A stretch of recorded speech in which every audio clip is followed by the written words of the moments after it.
독수리 오영재를 부탁해 36화 잘 보셨나요? 천수처와 흥수 둘 다 정말 대책 없습니다. 열받아서 죽는 줄 알았어요. 이번 주 37, 38화는 어떻게 될까요? 저는 동석의 정면 돌파와 오픈에게 참교육당하는 흥수를 예상합니다. 자, 그럼 예고편을 바탕으로 독수리 오영재를 부탁해 본격 예상 가보겠습니다. 광숙의 손을 붙잡고 굳은 표정으로 들어선 동석은 광숙의 시동생들을 둘러보았다. 천수, 흥수, 범수, 강수 모두 굳은 표정이었다. 광숙의 흐느끼는 모습을 본 동석은 마음이 찢어지는 듯 아팠다. 도대체 이 여자가 잘못한 것이 무엇인가? 시동생들이 알게 된 것이 이토록 눈물을 흘릴 일인가?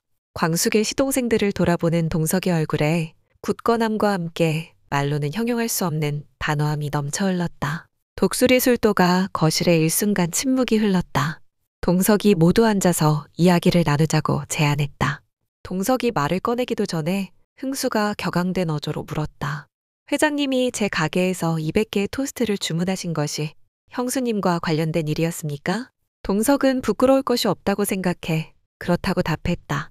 하지만 호텔과 거래를 한 독수리 술도가의 신뢰를 바탕으로 토스트 가게를 평가했고 그런 기대가 있었기에 주문을 한 것이라고 설명했다. 이어서 범수가 질문했다. 그럼 저를 사회이사로 임명한 것도 형수님과 관련된 일이었습니까? 동석이 답했다. 물론 관련이 없다고는 말할 수 없지만 오 교수님이 자격을 갖추고 있었기에 추진할 수 있었던 일입니다. 그리고 동석은 덧붙였다. 내가 마 대표에게 호감을 가지고 있었고 마 대표의 가족이면서 동시에 자격을 갖추었기에 추진한 일이므로 부끄러움이 없습니다. 그러자 막내 강수가 말했다. 그럼 저의 인턴 제의도 형수님과 연관된 것이었나요? 동석은 이 즈음에서 어이가 없어졌다. 광숙은 아직도 흐느끼며 안색이 좋지 않았다. 동석은 이 사람이 왜 이런 마음고생을 해야 하는지 어이가 없었다. 동석은 광숙의 시동생들을 보며 말했다. 그렇게들 자신이 없습니까? 본인들 능력에 대한 대우가 아니라 오로지 광숙 씨에 대한 나의 호의 때문이라고 생각하세요? 설사 그렇다고 한들 내 제의를 승낙한 것은 그럴 만한 자신감이 있었기 때문 아닙니까? 이제 와서 그 동기가 광숙 씨라 해서 이렇게들 몰아세울 일입니까? 그렇게들 자신이 없어요? 일순간 거실에는 정적이 흐른다. 천수가 나서서 사과의 말을 한다. 형님, 참 면목이 없습니다. 동생들은 제가 알아서 잘 타이를 테니 오늘은 이만 돌아가시죠. 일순간에 해결될 일이 아님을 알고는 동석은 문 앞에 배웅 나온 광숙에게 다정한 목소리로 말한다. 오히려 잘 됐어요. 언제 우리 관계를 밝히나 기다렸었는데 이렇게 빨리 알게 돼서 저는 오히려 좋습니다. 시동생들도 다 좋은 사람들이니 우리 진심을 곧 알게 될 거예요. 걱정하지 말고 푹 자요. 떨어지지 않는 발걸음을 돌리며 동석은 광숙을 살피러 내일도 또 와보리라 마음먹었다.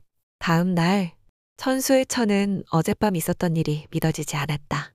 패션부터 호텔까지 산하 여러 그룹을 거느린 LX 호텔의 회장이다. 그런 사람이 광숙을 좋아해 이런저런 일을 베풀며 전전긍긍한다는 것이 도무지 현실 같지 않았다. 도대체 자신보다 하나도 잘나 보이지 않는 광숙의 어떤 점이 저런 부자를 홀렸단 말인가? 자신은 10년을 미국 땅에 살며 안 해본 아르바이트가 없건만 광숙은 도대체 무슨 호사인가 싶었다. 이제라도 한몫 잡아 남은 인생이라도 길을 펴고 살고 싶었다. 독수리 술도가의 매수자만 나타난다면 광숙의 인감쯤이야 한번 훔치지 못할 게 없다는 생각이 들었다. 위자료를 카지노에서 다 날리지만 않았더라면 한몫 잡을 수 있었는데 푼돈에 만족한 자신이 바보 같았다는 생각이 들었다. 집안에서 중개인과 일을 논할 수는 없으니 집 밖으로 나와 사정을 살펴보았다. 부동산에 내놓을 거면 여러 군데 쫙 깔아놓아야 한다는 생각이 들었다. 이곳저곳과 통화하다 보니 목이 말랐다. 이번에는 꼭 한몫 챙기고야 말겠다는 다짐을 하며 가장 큰 편의점으로 들어갔다. 소장님, 부동산 매물도 취급하시나요? 독수리 술도가라고 아시죠? 천수처의 목소리가 희망에 들떠 손님이 없는 편의점을 쨍쨍하게 울렸다. 계산대에서 들어온 손님을 바라보던 미수는 이게 도대체 무슨 소린가 싶다가 손님의 얼굴을 보니 낯이 익었다. 아무래도 천수처인 듯 했다. 이 여자가 왜 한국에 있나? 그래서 천수는 나와의 약속을 어겼나? 그보다 통화 내용이 참으로 불길하고 시급했다. 미수는 독수리 술도가를 향해 걸음을 바삐 옮겼다. 뭐라고요? 술도가를 부동산에 내놓았다고요? 미순에게 말을 전해 들은 광숙은 억장이 무너지고 숨이 콱 막히는 듯한 느낌이 들었다. 이게 무슨 말인가? 갑자기 나타나 천수도련님의 앞길을 망쳐놓는가 싶더니 한동석과의 사연을 터뜨려 자신을 궁지에 몰아넣고 이제 제 생명과도 같은 술도가를 부동산 매물로 내놓았다는 것이었다. 광숙은 갑자기 머리가 핑 돌아 아득히 정신을 놓아버렸다. 형수님, 형수님. 천수의 목소리가 저 멀리서 들렸다. 병원에서 겨우 정신을 차린 광숙이 눈을 떴다.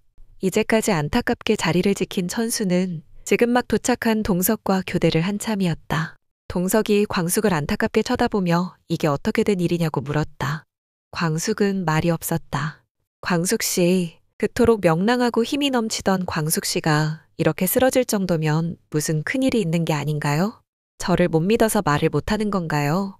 우리 서로 나누고 살면 좋지 않겠어요? 동석이 진심을 담아 말했다. 동석은 이 연약한 여자가 많은 짐을 지고 강한 척 자신을 다잡다 쓰러진 게 너무 마음 아프고 동시에 사랑스러웠다. 광숙은 미순을 통해 들은 술도가를 매물로 내놓은 천수처의 이야기를 동석에게 전하며 자신은 최선을 다해 사는데 왜 이렇게 힘든 일들이 생기는지 모르겠다며 고개를 떨궜다. 동석은 너무 큰 짐을 지고 있는 광숙이 안타까워 부드럽게 쳐다보며 말했다. 광숙 씨는 최선을 다했어요. 사람의 마음이 통하지 않는다면 그건 광숙 씨 책임이 아닙니다. 이렇게 마음을 다치면서까지 그 자리에 꼭 있어야 할까요? 광숙은 마음이 아파 그저 동석을 쳐다볼 뿐이었다. 그때 형수가 걱정돼 병실을 찾아온 흥수가 문을 열고 들어왔다. 딱 마주치는 동석과 흥수. 잠시 후 둘은 동석의 사무실에서 마주 앉아 대화를 나누었다. 흥수는 동석에게 말했다. 큰형이 돌아가신 지 얼마 되지도 않았는데 새로운 사람이 생긴다는 것도 내키지 않고요. 회장님이 불을 이용해서 우리 형제들에게 접근하는 것도 싫습니다. 동석은 흥수의 말을 들으며 이를 앞으로 어떻게 풀어가야 할지 걱정되면서 동시에 광숙의 마음이 얼마나 아플까 싶어 가슴이 아렸다. 한편 천수는 아내인 강소연을 만나고 있었다. 당신 정신 나갔어. 독수리 술도가를 팔아? 지금 형수님 당신 때문에 쓰러지셔서 병원에 실려갔어. 천수처는 그걸 어떻게 알았어? 당신 나한테 감시 붙였어? 천수는 기가 막혔다. 이 여자가 내가 당신 같은 줄 알아? 사기죄로 고소하기 전에 이 이상 일 벌이지 마라. 알았어? 천수처가 말을 더듬으며 말했다. 뭐? 사기죄? 천수가 원수 같은 아내에게 이를 갈며 최후 통첩을 날렸다. 그래. 그리고 이미 이혼 소송은 접수했으니 소장 오면 잘 받아. 천수처가 사색이 되어서 애걸했다. 여보, 나 당신밖에 없어. 당신 왜 그래? 이런 사람 아니었잖아. 내가 불쌍하지도 않아? 천수는 이제 더 이상 마음 약한 천수가 아니었다. 미순이에게 제대로 된 프로포즈도 못한 데다가 이런 사기꾼 같은 처의 모습까지 보여줬으니 면목이 없어서 이제 얼굴을 들 수 없을 지경이었기 때문이다. 자기는 미순이와의 행복한 미래를 포기한다 해도 독수리 술도가까지 위험하게 할 수는 없는 일이었다. 휙 돌아서 나가는 천수의 등을 보며 강소연은 하늘에서 내려온 동아줄이 끊어지는 느낌을 받았다. 며칠 후 동석과 퇴원한 광숙은 둘이 자주 가는 식당에 마주 앉아 있었다. 광숙은 오늘도 동석의 콩나물국이 담긴 뚝배기에 부채질을 살살하며 식혀주고 있었다. 동석이 굳은 얼굴로 결심한 듯 술도가에서 이제 그만 나오십시오라는 말을 했다. 광숙은 올 것이 왔다 싶으면서도 이 사람만은 자신의 진심을 알아줄 것이라 생각하며 조용히 입을 열었다. 동석 씨, 저는 여기서 포기할 수는 없어요. 장수 씨가 죽고 나서 그 사람이 저에게 준 사랑만큼 그 사람이 사랑한 가족들에게 되돌려주고 싶었어요. 제가 독수리 술도가를 맡고 어려움에 처했을 때도 도련님들은 자기가 가진 모든 것을 내놓아 저의 힘이 되어준 사람들이에요. 비록 지금은 저의 진심을 다 몰라주고 섭섭하게 대하지만 저는 믿어요. 도련님들이 저의 진심을 알아줄 것이라는 것을요. 그때까지 저는 조금 더 기다려보고 싶어요. 동석은 이 자그마한 여자의 내면이 단단한 것이 믿음직스럽기도 하면서 그래도 걱정되는 것은 오로지 한 가지. 마음만은 더 이상 다치지 않길 바랄 뿐이었다. 다음 날 흥수의 토스트 가게 마감 시간. 매출액을 계산하던 옥분이가 흥수를 돌아보며 질문했다. 오빠, 매출이 왜 이래요? LX 호텔에 일주일에 2번 토스트 200개씩 납품하는 거 아니었어요? 뚱한 표정으로 흥수가 말했다. 그거 이제 안 해. 화요일부터 안 했어. 깜짝 놀란 오쁜이가 왜요? 흥수는 자초지종을 설명했다. 그래서 내가 안 한다고 했어. 옥부는 기가 막혔다. 오빠 미쳤어요? 고작 그런 이유로 납품을 거절해요? 토스트주에 400개면 매출이 얼마인데. 남들은 매출 올리려고 이런 연줄. 저런 인연 다 동원해서 한 개라도 더 팔려고 하는데 오빠는 굴러들어온 호박도 발로 차버려요? 흥수는 여전히 뚱한 얼굴로 대답했다. 난 싫어. 그런 거 싫다고. 한 회장이 형수하고 사귀기 편하려고 돈으로 작업 건 거 아니야? 형수도 진짜 믿었는데 사람 뒤통수나 치고 말이야. 난 기분 나빠서 토스트 못 팔아. 옥분이는 저 밑에서부터 열이 훅 올라오는 느낌을 받았다. 오빠, 장사를 기분으로 해요? 장사는 돈 벌려고 하는 거예요. 그래야 직원 월급도 주고 수익도 내고 그러죠. 그리고 또 기분이 나쁠 건 뭐예요? 형수님을 좋아하면 주위 사람에게 잘하고 싶은 게 자연스러운 일이죠. 누가 선물을 주면 감사하게 받고 더 큰 선물로 보답하면 되는 거지. 오빠 이렇게 속 좁은 사람이었어요? 왜 일을 그렇게 꼬아서 봐요?